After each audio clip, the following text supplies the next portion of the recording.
নমস্কার বন্ধুরা, আমার রান্নাঘরে সবাইকে স্বাগত। আজ আমি এনেছি চিংড়ি মাছ ভাপা। আমার আজকের এই চিংড়ি মাছ ভাপা করতে যে উপকরণগুলো লাগবে আপনারা প্রথম থেকে সেদ্ধ করে দেবেন। প্রথমে আমি কালো এবং সাদা সর্ষে আলু কেটে নেব, তার মধ্যে কয়েকটা কাঁচা লঙ্কা আমি মিক্সারে বেটে নেব। প্রথমে আমি ছোট ছোট দুটো চিংড়ি মাছ ধুয়ে বেছে নিয়েছি। এবারে এর মধ্যে আমি কিছু উপকরণ দেবো। সেগুলো হলো, দিয়ে দেবো পরিমাণ মতো লবণ, দিয়ে দেবো পরিমাণ মতো হলুদ,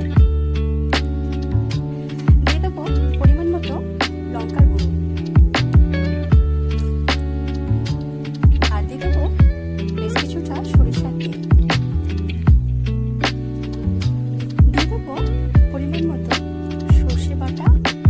এর মধ্যে সাদা কালার সর্ষে আর কয়েকটা কাঁচা লঙ্কা একটু সামান্য লবণ মেখে আমি এর মধ্যে বেটে রেখে দিয়েছিলাম, সেটা আমি এর মধ্যে দিয়ে দেবো।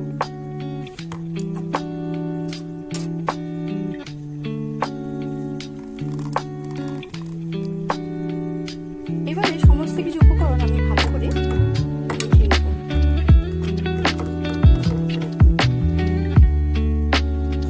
এবার একটা পাত্রের মধ্যে আমি বেশ কিছুটা গরম জল দিয়ে দিয়েছি।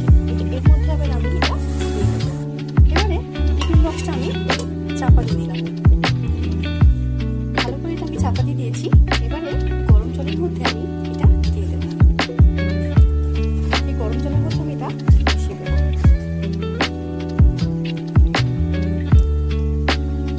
এবার একটা ভালো ডিশ নিয়ে এটা আমি চাপা দিয়ে দেবো। কিছুক্ষণ এটা হতে দেবো। আধ ঘন্টা হয়ে গেছে। এবার আমি দেখে নেব এটা হয়েছে কিনা। এবারে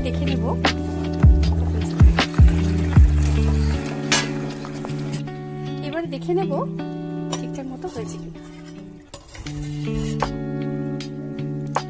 আমার আজকের চিংড়ি মাছ ভাপা হয়ে গেছে।